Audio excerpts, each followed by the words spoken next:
이 밤에도 하나님께서 우리에게 큰 은혜를 베풀어 주실 줄로 믿습니다. 시대를 알기보다는 예수를 알자 하는 제목으로 우리가 말씀을 좀 나눠보려고 합니다. 많은 사람들이 시대를 읽으려 합니다. 이 시대는 지금 어느 때인가 해서 그 때를 읽고서 어떻게 살아야 되지? 하면서 지금의 삶을 좀 바르게 살아보려고 시대를 파고 시대를 헤아리고 또 성경을 통해서 때 이런 것을 참 많이 관심을 가지고 사람들이 심취되어 있고 또 자신들의 시간을 많이 할애를 하고 있습니다. 그런데 그 시대를 읽기를 원하는 것을 좀 지향할 필요가 있어요. 지향이 아니라 지향할 필요가 있다. 왜냐하면 우리는 그 시대를 읽고 시대를 파악하다 보면은 그 시대의 흐름에 대한 것만, 그 시대의 그 흐름, 그리고 그 시대에 있어지는 어떠한 사건, 그리고 그 시대에 있어지는 여러 가지 답들이 있지 않습니까? 시간들 내지는 지금이 그때다 아니다 하는 이런 여러 가지, 그 시대를 읽으려고 그러면 이런 것들이 내 안에 이런 것들만 충전이 되는 거예요. 이런 것들을 잘 파악을 한다고 해도 거기에 대한 답이 아니라 그냥 미로 속에서, 여기서 답도 여러 가지 답들이 있겠죠. 미로 속에서 이렇다 저렇다 하는 결론을 맺지 못하는 이런 답들, 이런 것들만 가지고 계속 시대 읽기, 상황 읽기 속에서 이 시대 안에 가지고 있어야 될 진정한 답은 얻지 못하고 소유하지 못하고 이런 내용들만 열심히 갖고서 그걸 알고 있는 걸 가지고 시대를 준비하는 것 같고 마지막 시대를 준비하는 듯 그렇게 우리가 스스로를 속이고 우리가 신앙생활을 할 때가 많이 있습니다. 그런데 중요한 건 뭐냐면 여러분들, 시대를 읽기보다는 읽어야죠. 그죠? 지금이 마지막 때다. 예수님이 오실 마지막 때다. 지금 깨어서 기도해야 될 때다. 믿음으로 준비해야 될 때다. 이런 때는 읽어야죠. 그죠? 근데 그 때를 읽든 못 읽든 이 모든 상황 속에서 답이 되시는 누구? 예수. 이분을 많이 묵상하고 이분을 내가 소유하려고 하는 이곳에다 시간을 많이 할애를 해야 돼요. 그래서 지금의 이 시대의 흐름이 어떻든 코로나가 어떻든 거기에 대한 백신에 또 뭐가 음모론이 들어가든 안 들어가든 가깝든 주님이 오실 때 가깝든 가깝지 않든 내가 뭘 갖고 있어야 돼요? 예수만 갖고 있으면 이거는 그렇게 우리한테 중요하지 않아요. 왜 여기에 그렇게 관심이 많은 거예요? 여기에 관심이 많은 이유는 주로 불안하기 때문에, 두려움이 삶에 엄습해오고 이 시대의 어떤 불안함이 마음의 경내에 또는 삶의 현장에 지뢰처럼 빵빵빵빵 터지니까 이 시대 상황 이런 데만 관심이 있어서 이걸 어떻게 하면 피할 수 있는가, 어떻게 하면 이런 상황을 내가 새롭게 내가 정면으로 맞으면서 이 시대를 지나갈 수 있을까. 이제 그런 것들, 이 시대 상황을 보면서 그런 것들을 찾게 되는데 이미 늦었어요. 그때는 이 시대가 어떻게 흘러갔든지 어떻게 변화가 되든지 우리는 답을 갖고 내 안에 예수가 소유되어 있어야 돼요. 그러면 이거는 별로 우리에게 그렇게 중요하지 않다니까요. 오늘 본문 말씀을 좀 봐보겠습니다. 마태복음 7장 25절. 반석 위에 집을 지었을 경우에 25절 시작. 비가 내리고 창수가 나고 바람이 불어 그 집에 부딪히되 무너지지 아니하나니 이는 주추를 반석 위에 놓은 까닭이요. 반석이라고 하는 것이 예수 그리스도라고 하는 것을 우리는 다 알고 있습니다. 물론 오늘 본문 말씀에서 그분의 입에서 나오는 내 말을 듣고 라고 말씀을 하고 있는데 예수가 반석이라는 거예요. 이분이 반석이 모퉁이의 머릿돌이 되시고 이 반석 위에 인생을 건축한 사람은 비가 와 또 창수가 나고 그 다음에 뭐라 그랬습니까? 바람이 불어, 바람이 충돌한다는 거죠. 그런데 어떻게 된다는 거예요? 반석 위에 지은 저 집은 무너지지 아니하나니. 중요한 것은 비나 창수나 바람이 오는 환란의 때가 중요한 게 아니라 지금 중요한 거는 뭐예요? 이게 중요한 거지. 이런 거는 우리한테도 올 수 있다는 얘기죠. 그런데 예수 위가 아니에요. 모래 위에다가 집을 지었어요. 비가 오고 창수가 나고 바람이 와서 때려버리면 어떻게 된다는 거야? 27절 다 같이 읽으면 시작. 비가 내리고 창수가 나고 바람이 불어 그 집에 부딪힘에 심하니라. 계시록 8장에 보면은 8장 이후서부터 일곱째 인 뜨기 시작하고서부터는 환란이 극심해질 겁니다. 그러니까 우리 성도님들도 여러분들의 힘을 빼기 위한 게 아니에요. 대비를 하라는 거예요. 코로나19가 끝나면 이전으로 돌아간다? 아니요. 여러분들은 이미 익숙해졌어요. 마스크 쓰는 거 일단 익숙해졌죠. 이제 그 다음에 또 뭘 가지고서 여러분들을 몰아붙이면 또 그렇게 익숙해질 거예요. 그러면서 환란은 더욱더 힘들고 어려운 것들은 더 우리에게 강하게 우리에게 다가올 거예요. 더 심화될 거예요. 분명합니다, 이거는. 근데 중요한 것은 이것들이 우리한테 앞으로 어떻게 전개되든지 간에 내가 예수 반석 위에 있으면 뭐가 들이닥쳐도 흔들리지 않는다고. 근데 시대가 어떻게 하면 그때 666이 어떻고 무슨 베르칩이 어떻고 마지막 시대가 어떻고 이것만 막 근심 걱정하는 이런 사람들은 지금 자기가 뭐가 준비가 안 된 거예요. 자기가 인생이 예수 반석이 안 세워졌기 때문에 그래. 그럼 별로 그런 데 관심이 없어요. 자, 비가 오고 창수가 나고 바람이 분다. 지금 뭘 얘기하고 싶은 거였겠어요, 예수님이? 어느 때를 상기시키시는 거예요? 노아 홍수의 때를 지금 상기시키시고 있는 거죠. 그럼 마지막 심판 때가 와서 때려도 예수 그리스도의 위에 인생을 지은 사람은 어떻게 된다는 거야? 안 무너진다는 거예요. 그런 마지막 홍수 시대와 같은 어마어마한 환란의 시대가 와서 때려도, 홍수라고 하는 노아 시대 홍수가 와서 때려도 이 사람은 무너지지 않는다는 거예요. 그러니까 지금 시대를 읽고 또 시대가 어떻게 돌아가느냐 이런 것에 신경 쓸 것이 아니라 그런 시대가 오기 전에 나는 어디 위에다 인생을 세워야 돼요? 예수 그리스도 위에 우리의 인생을 세우는 게 더 중요하단 말이에요. 저 위에 있는 사람은 시대가 아무리 변해도 환란이 더 거세지고 더 심화된다 할지라도 요동하지 않는 거예요. 예수님께서 뭐라고 그랬습니까? 그분은 노아 홍수 시대 때도 여전히 그분과 함께 삶을 사냈던 노아를 그 홍수 위에서 그를 보호하셨죠. 할렐루야. 그럼 어제나 오늘이나 영원히 동일하신 예수 그리스도께서 지금 오늘 이 시대에 또 여러 가지 또 이 땅에 환란과 그런 심판들이 들이닥칠 때 그분을 의뢰하여서 그분 위에 인생을 쌓은 사람은 그분께서 또 그 심판 위에. 제가 재미난 게 우리 예인이가 그 코로나19가 들이닥치기 전에 우리 교회에 큰 어떤 파도가 해일 같은 것이 밀어 닥쳤다고 그랬잖아요. 그랬을 때 우리 교회가 얼마나 높은 곳에 있는지 그 위에 올라가서 다 이렇게 쳐다보고 밑을 내려다보고 있더래. 예인이가 그런 영몽을 끄기 위해서 이렇게 수고하고 노력한 게 아닌데 우리 교회가 얼마나 높은 곳에 있는지 다 올라가서 그 밑에 해일이 밀려오는데 밑에서 쓸려서 가더라.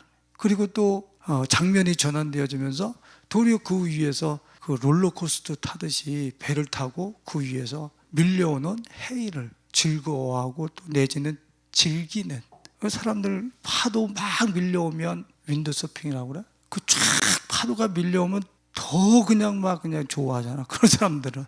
우리가 환란과 재앙을 기뻐하지는 않겠지만 예수 반석 위에 집을 지은 사람들과 교회는 환란이 미칠 수가 없는 거야. 그러니까 이 마지막 시대를 준비한다고 하는 것은 때를 읽기 위해서 우왕좌왕하고 갈팡질팡하면서 돌아다니는 게 아니라 반석 위에 내가 인생을 지어나가는 게 중요한 거예요. 지어나가는 게. 오늘도 제가 한 목사님의 설교를 계속 들으면서 있었어요. 근데 그 목사님이 중환자실에 있으실 때 그 아주 건강하시고 훌륭한 큰 목회를 하시다가 뇌졸중으로 쓰러지신 거예요. 근데 그 목사님이 그 응급실에서 중환자실에서 그 사경을 헤매면서 주님이 뭔가를 그분에게 보여주신 거야. 근데 보여주신 게 뭐냐면 중국에서 큰 댐이 무너지는 듯한 어떤 그러한 환상과 지금 이 때가 예수님이 오실 때가 아주 심히 가깝다라고 하는 그 주님의 임박한 때를 그 중환자실에서 그 목사님을 통해서 알려주신 거예요. 네, 이 목사님이 그 때를 알려주시고 나니까 당신이 그 때에 신경을 쓰면서 뭐 샨사 때? 저것이 무너질라나 보다. 이제 예수님이 오실 때가 가깝네. 때가 긴박했네. 막 하면서 자기가 그 순간에 자꾸 요번에 막 그런 어떤 홍수 때문에 막 댐이 무너질까 하는 그런 일들이 있었잖아요. 그죠? 그러니까 이 목사님이 관심이 어디로 갔냐면 때로 가더라는 거예요. 이제 예수님이 곧 오시겠네 하는 때, 내지는 저게 정말 무너지는가 하는 이런 때, 사건 이런 데로 마음이 옮겨가더라는 거예요. 그런데 어느 순간에 이 목사님이 내가 또 속고 있구나 하는 생각을 당신이 하셨다는 거예요. 깨어났다는 거지. 무슨 뜻이냐면 지금 그 댐이 무너지느냐, 예수님이 가까이 오느냐, 그 때에 내가 지금 함몰될 게 아니라 나는 그 때가 오더라도 나는 오늘 해야 될 게 뭐야? 예수 그리스도 안으로 더 깊이 들어가는 거예요. 예수 그리스도 안으로 들어가는 게 지금 나의 과제인데 그거는 하지 않고 때만 읽고 있는 거야. 일만 하고 있는 거지. 뭐 열심히 일하면 되는 줄 알아. 내 영혼과 내 삶은 그리스도 안으로 들어가질 못했어. 반석 대신 저분 안으로 들어가질 못했다고.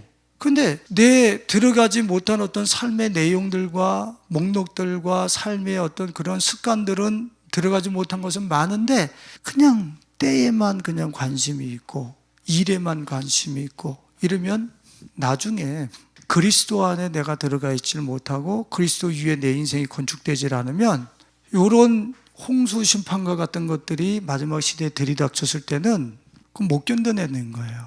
그때 가서 견뎌낸다? 그런 거 있을 수 없어요. 들어가 있어야지만 뭐가 와도 안전한 거예요.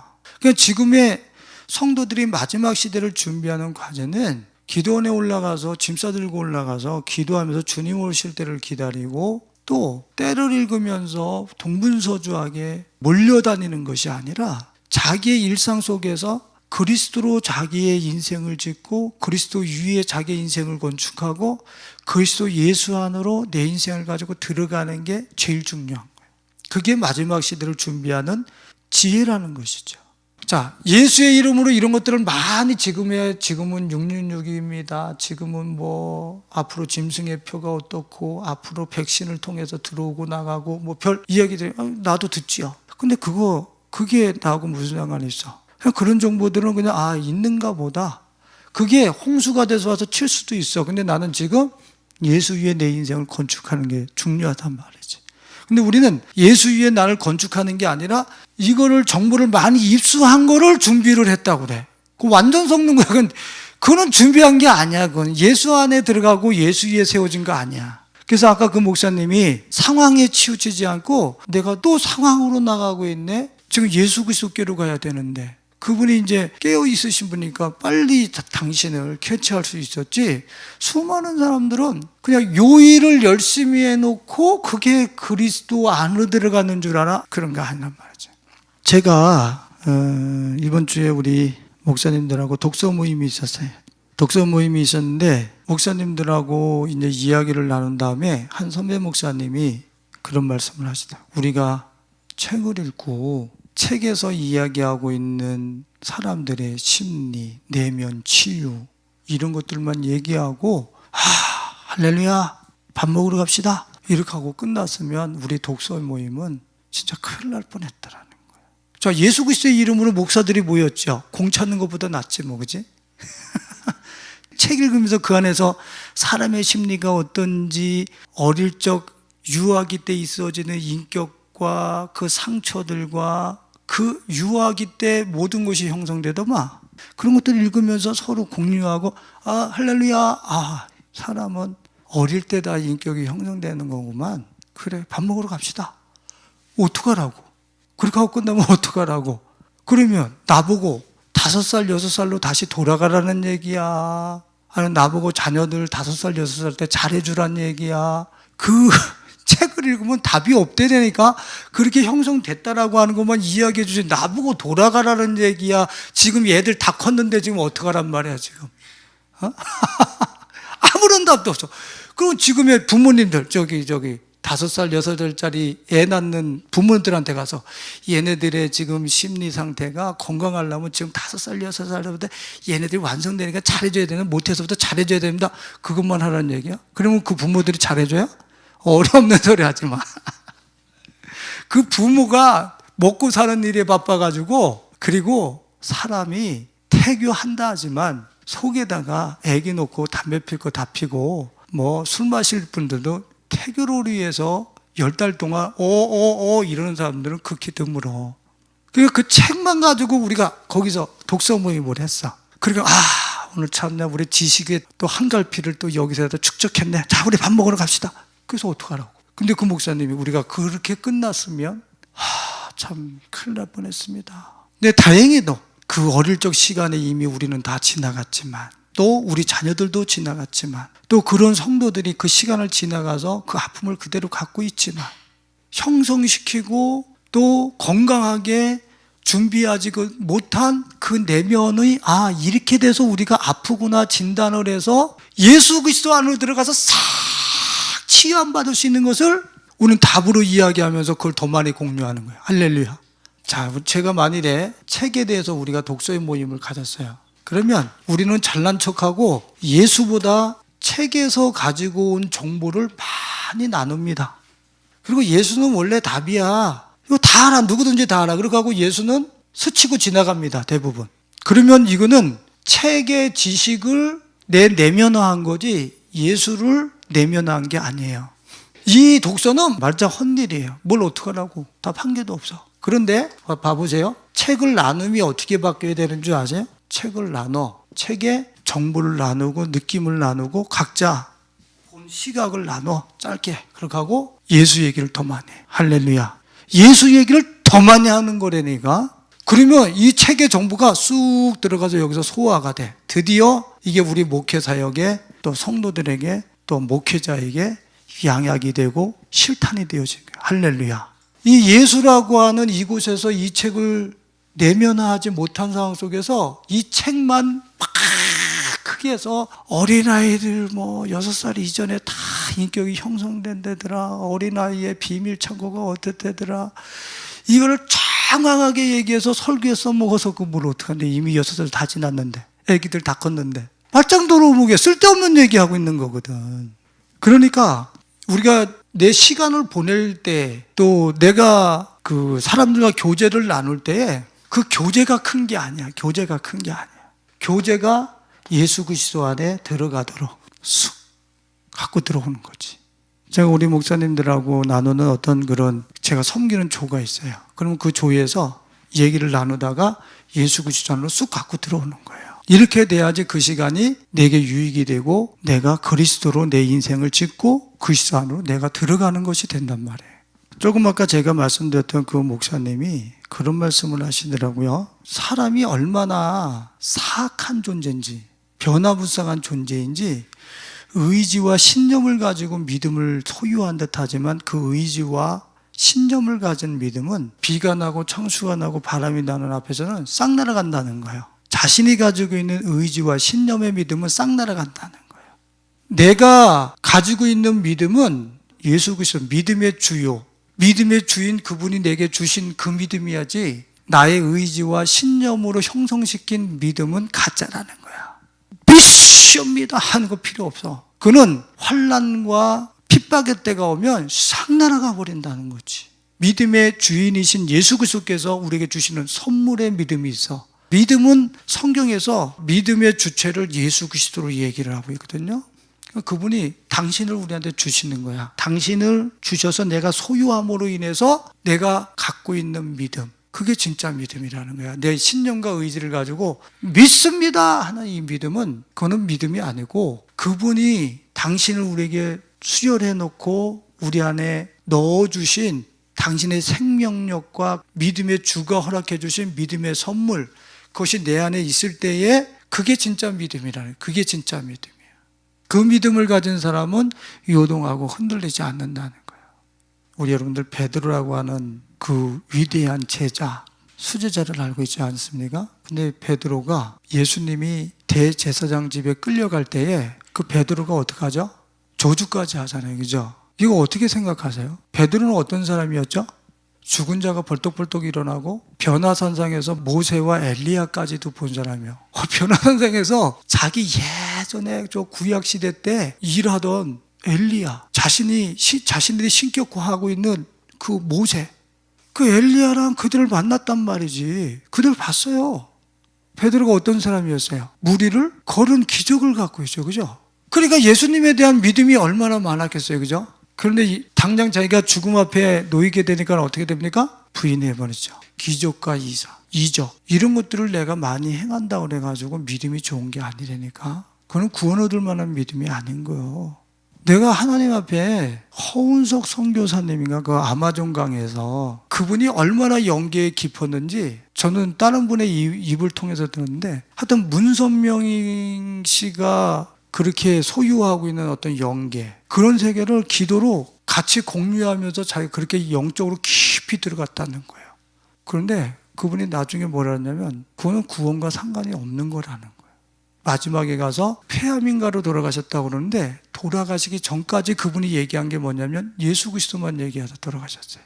그 훌륭한 언더우드 상을 2번인가 선교에 대해서 큰 공적을 세웠기 때문에, 그렇게 공적을 세우고 그렇게 영계에 깊이 들어가 있어서 그 책을 통해서인가 내가 이렇게 몇 줄 읽었었던 게 기억나는데, 이 상대방한테 돈을 가지고 오라고 시킬 수도 있대. 그분 말로는. 야, 기도로 그에게 돈을 갖고 오라고 시킬 수도 있대. 그 영계가 그렇게 보이지 않는 세계로 지금이 나타나는 거니까. 근데 그분이 그걸로 구원을 받은 게 아니에요.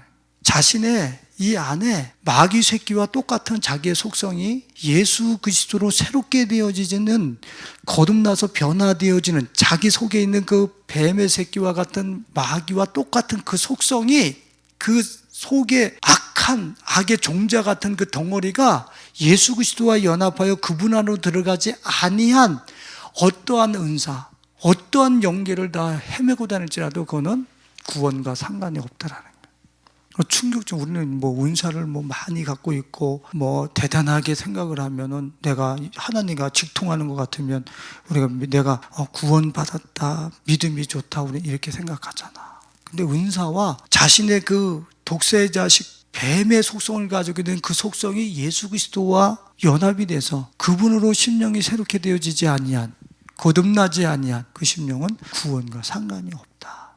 그분이 그렇게 이야기를 했어요. 그러니까 베드로가 그리스도 안으로 그 수많은 기적을 보고 무리를 걷고 죽은 자가 살아나고 모세와 엘리야를 보고 그랬음에도 불구하고 그리스도 안에 있어서 이분의 이 세상을 이기신 생명과 알파와 오메가가 되시는 그분 위에 자기의 인생이 섞여 있었더라면 부인하지 않는데, 안 무너져 내리는데, 이분의 생명과 베드로의 생명은 별개야. 왜? 그때까지 뭐 했어요? 베드로는 누가 높으냐, 예수님 죽을 때까지 그런 생각하고 있었거든. 여러분들, 예수를 추구하고 있는 사람이 예수 외에 다른 것이 보인다? 그런 거 성경에서 얘기하고 있지 않아요. 성경에서는 예수만 보이는 거예요. 오직 예수. 엘리야도 모세도 간 곳이 없고 오직 예수만 보이는 거예요. 그럼 예수를 추구하는 사람이 예수 외에 다른 것이 나한테 우선순위가 되어지고 예수 외에 다른 것이 내게 있어줘야 된다라고 하는 이런 의식들은 지금 예수의 가치를 안다는 거예요, 모른다는 거예요? 지금 들어가서 누려보지 못한다는 얘기예요. 저 세계에 들어가 보지도 못했다는 얘기야. 이 세계에 들어갔는데, 예수 그리스도 이 반석 안으로 내가 들어갔는데 이 세계에서 부족한 게 너무 많아. 그 예수는 구원자가 아니지.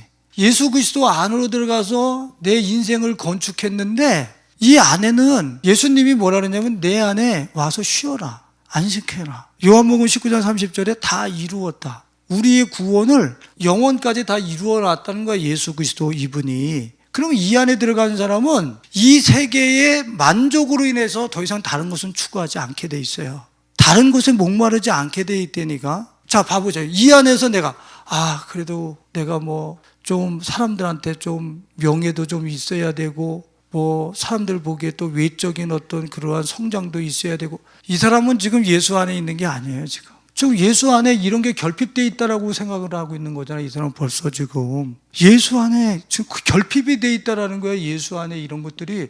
그 예수 그리스도가 벌거벗은 존재고 결핍과 부족을 느끼는 존재라고 그런다면 우리가 그분을 주인으로 섬길 필요가 없죠. 우리 자신들도 잘 생각을 해봐야 돼요. 정말 내가 예수 그리스도인가? 예수 그리스도 안에서 요한복음 8장 32절의 말씀처럼 진리를 알지니 진리가 너희를 자유케 하리라. 그리스도 안에. 안다라고 하는 얘기가 무슨 소리예요? 안다라고 하는 것이 한 몸이 되는 거잖아요. 한 몸이. 그러니까 안다라고 하는 게 부부관계, 남녀의 어떤 그러한 성관계를 얘기하는 거잖아. 하나가 되는 걸 얘기해. 한 몸이 되는 걸. 그러니까 예수 그리스도와 진리를 알지니 진리를 알아서 내가 한 몸이 돼서 이 안에 들어갔어. 그럼 이 사람은 자유하다라는 거야. 어떤 것에 자유하다는 거야? 명예, 권력, 돈, 이 땅에 사람들이 그렇게 목말라 하면서 절절절절 매는 것부터 자유하다는 거야. 왜? 이 안에 완벽하게 세팅되어 있는 거 아니까. 더 이상 구할 필요가 없어. 내가 이 땅을 살아나가면서 주님과 동행하면서 내게 필요한 것들은 이 안에서 다 구비가 돼 있어. 다 완벽하게.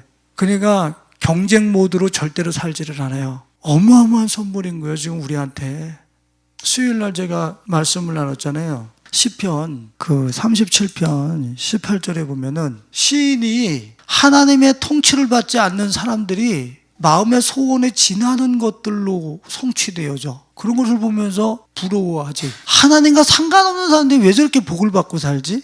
그러면서 시편 73편 12절에 볼지어다 이들은 악인들이라도 항상 평안하고 재물은 더욱 불어나도다. 아니 저도 왜 이렇게 돈이 잘 벌리는 거야? 하나님을 경외하지도 않는데, 하나님을 신뢰하지 않는데 돈을 왜 그렇게 버는 거야? 근데 시인이 성소에 들어갈 때 깨달아졌다는 거예요. 뭐가 깨달아졌느냐? 그들의 재물이 더하는 것이 반석 위에 세워진 게 아니라 미끄러운 곳에 있다. 미끄러운 곳에 두셨다. 이렇게 얘기를 하고 있어요. 봐보세요. 여기를 봐보시라고. 내가 그림을 잘 못 그려도 사람이 이걸로 자기를 보호하기 위해서 어떻게 해야 돼요? 저거를 미끄러운 곳에 있잖아. 언제 미끄러져 내려갈지 모르잖아. 돈이 언제 내 집에서 한 방에 날아가 버릴지 모르잖아. 언제 사업이 망할지 모르잖아. 그러니까 수많은 사람들이 사업을 확장하고 확장하면 확장할수록 밤잠을 못 자지. 왜? 이거 버팅겨야 되는데 지금. 얘가 이 위에 있는 게 아니야. 이 위에. 지금 미끄러운 곳에 있다고 이거. 근데 재물이 더하도다 그러면 나도 좀 연봉도 오르고 나도 돈도 좀 더 많이 벌렸으면 좋겠어요. 여러분들 제가 좀 우스운 표현으로 하는 것 같지만 이게 실제란 말이야. 자, 재물이 요만했을 때는 사람이 이거 버팅기는데 어떻게 해요?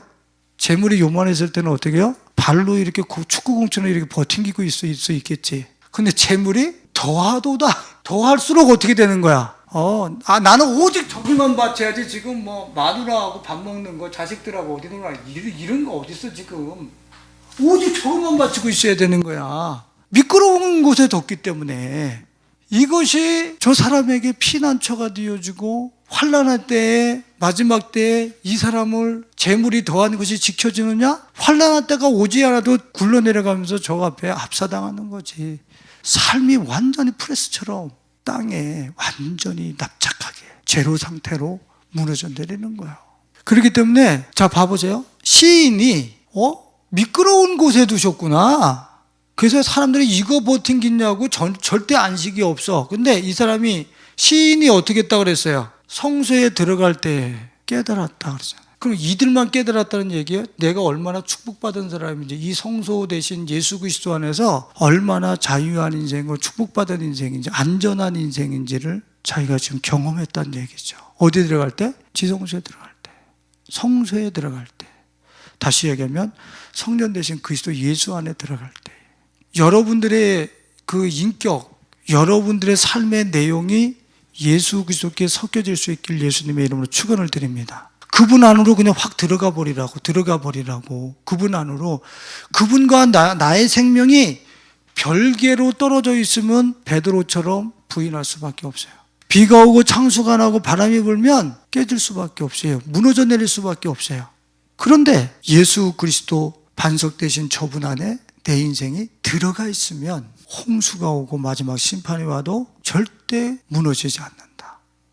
내 핸드폰에 그 상태 메시지처럼 문자에서도 그렇게 이제 뜰 수 있게 해놓더라고요. 그게 어떤 의미 같아?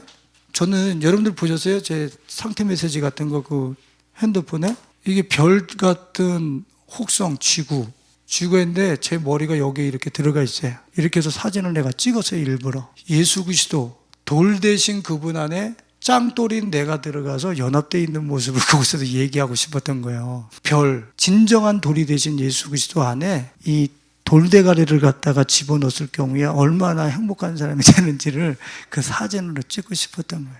다른 분이 저를 그렇게 찍어주셨어요.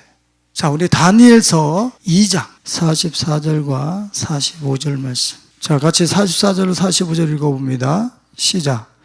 이 여러 왕들의 시대에 하늘의 하나님이 한 나라를 세우리니 이것은 영원히 망하지도 아니할 것이요 그 국권이 다른 백성에게로 돌아가지도 아니할 것이요 쳐서 멸망시키고 영원히 설 것이라. 손대지 아니한 돌이 산에서 나와서 새와 놋과 진흙과 은과 금을 부서뜨린 것을 왕께서 보신 것은 크신 하나님이 장래 일을 왕께 알게 하신 것이라. 이 꿈은 참되고 이 해석은 확실하니이다 하니. 자, 요거를 결론적으로 다루면서 말씀을 정리해 보고 싶습니다. 느부갓네살 왕이 금으로, 은으로, 노츠로, 그 다음에 철과 흙으로 이런 신상을 본 거죠, 그죠? 근데 뭐 저는 현대 버전으로 제가 바꾸고 싶어서 그런 게 아니라 반도체가 이렇게 만들어진 거라며. 철하고 흙하고 섞어서. 그래서 절연체, 이 반은 전류가 흐르게 하고 반을 흐르지 못하게 하고. 이런 식으로, 이런 지금 값 있는 게 다 뭡니까? 그 시대에 가장 가치 있는 것들이지요, 그죠?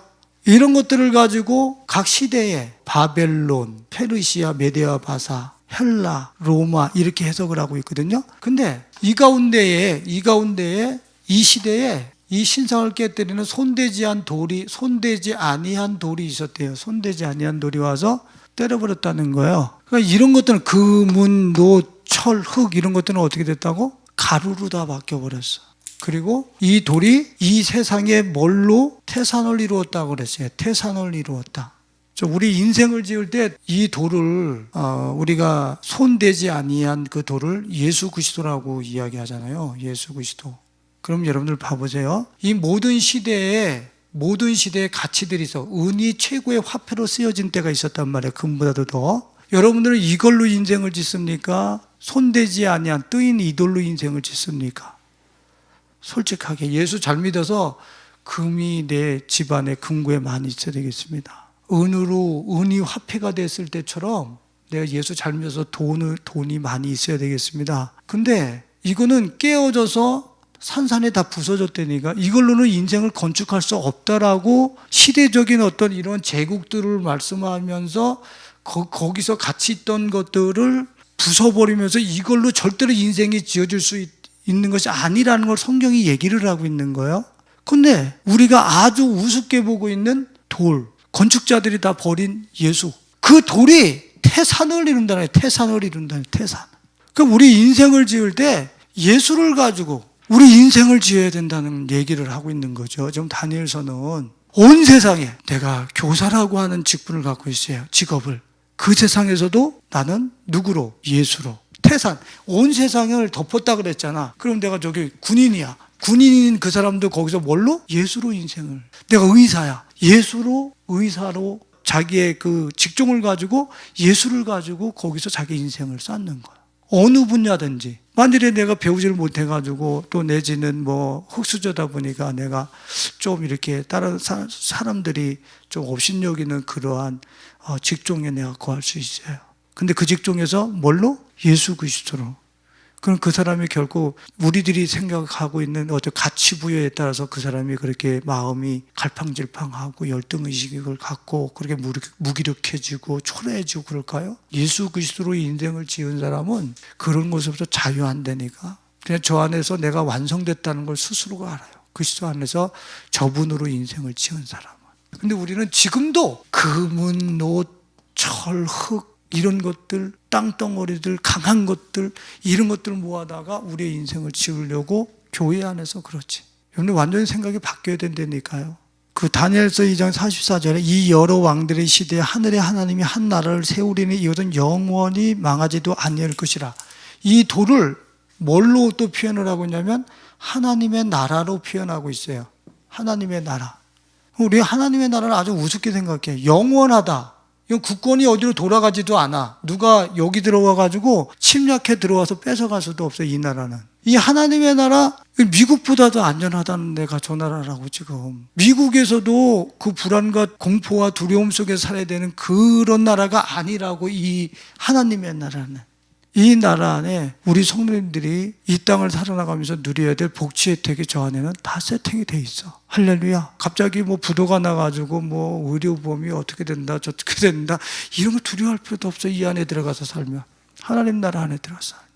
그러니까 똑같은 세계를 살아가고 있는데 내가 그리스도 안에서 내 인생을 건축하고 세워나가고 있는가, 아니면 내가 그리스도가 아닌 지금 이 세상 사람들이 하나님의 나라를 모르는 세계가 가치 있다라고 여기는 이것 끌어모아서 내 인생을 건축하려고 그러는가? 우리 진짜 아주 냉철해져야 된다니까. 냉철해져야 돼요. 이 교회 안에 이게 들어왔다고, 이게 많은 것이 축복이라고 하는 이 사단의 문화가 교회에 들어와 있단 말이에요. 저글로 인생을 지으려고 그러는. 아주. 그래서 적을 많이 벌면 축복받은 거야. 그렇지 않아요. 성경에서 그리스도 안에 내가 들어가 있으면 저런 거와 상관없이 내가 모든 복지 혜택이 거기에 세팅되어져 있고 거기서 내가 자유하다는 것을 그 사람만 구원받은 사람이야. 그 사람이 진짜 어떠한 비가 나고 창수가 나고 바람이 불어도 그 안에 이미 안전이 보장되어 있다는 걸 아는 사람. 오늘 그리스도 안에서 저 반석 위에서 여러분들의 인생이, 예수 그리스도 저 반석 위에서 여러분들의 인생이 세워지고 그리스도 안에서 여러분들의 인생이 보장될 수 있길 예수님의 이름으로 축원을 드립니다. 본론으로 들어가서 우리가 이것만 읽어보면서 말씀을 마치길 원해요. 마태복음 7장으로 돌아가 보세요. 21절 다 같이 한번 읽어봅니다. 나더러 주여 주여 하는 자마다 다 천국에 들어갈 것이 아니 다만 하늘에 계신 내 아버지의 뜻대로 행하는 자라야 들어가라. 아버지의 뜻대로 행하는 자라야 들어가리라 그랬어요. 그날에 많은 사람이, 22절 시작, 그날에 많은 사람이 나더러 이르되 주여 주여 우리가 주의 이름으로 선지자 노릇하며 주의 이름으로 귀신을 쫓아내며 주의 이름으로 많은 권능을 행하지 아니하였나이까 하리니 그때 내가 그들에게 밝히 말하되 내가 너희를 도무지 알지 못하니 불법을 행하는 자들아 내게서 떠나가라 하리라. 그리스도로 살아내지 못한 사람들을 불법이라고 그래. 그러면서 24절에 그러므로 누구든지 나의 이 말을 듣고 행하는 자는, 이 말을 듣고가 어떤 말이었어요? 산상수훈. 마태복음 5장 1절서부터 있어진 지금까지 7장까지 있어지는 이 말을 듣고예요. 그 말이 어떤 말인데요? 천국을 사는 법이란 말이에요. 다시 얘기하면 예수를 필요로 하는 내용물이란 말이에요. 마태복음 5장 1절서부터 지금 이 말을 듣고 여기까지는 예수 그리스도로 살아내는 사람들의 삶의 내용을 얘기하고 있는 거예요. 근데 우리 산상수훈을 우리 삶에서 그거는 예수나 하는 것이 우리한테는 필요 없는 겁니다 이러면서 구원받았는 줄 알지. 그러니까 이 불법을 행하는 자들아, 예수를 추구해서 그 입에서 나오는 그분의 인격과 그분의 생명에서 나오는 그 말을 자기한테 이식하면서 그 안에 들어가서 살으려고 한 사람, 예수 그리스도로 인생을 짓고 예수 그리스도 안에서 살아가려고 하는 그 사람들은 구원받았다. 그 사람들의 인생은 반석 위에 지은 거지만 요 산상수훈과 자기의 내면이 다른 사람들을 향해서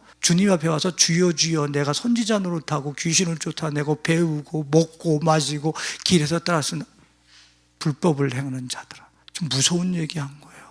교회 안에서요 어마어마한 거 놓치고 있어요. 지금 이 말씀이 예수님을 사모하고 갈망하면서 산 사람들의 그 산상수훈의 그 삶의 내용이 삶에 이식된 사람들을 반석 위에 집을 지은 사람이라 하고 그 사람들을 구원받았다는 거예요. 근데 교회에 출석을 하면서 이 산상수훈이 심령 속에 한 개도 이식이 되질 않았어.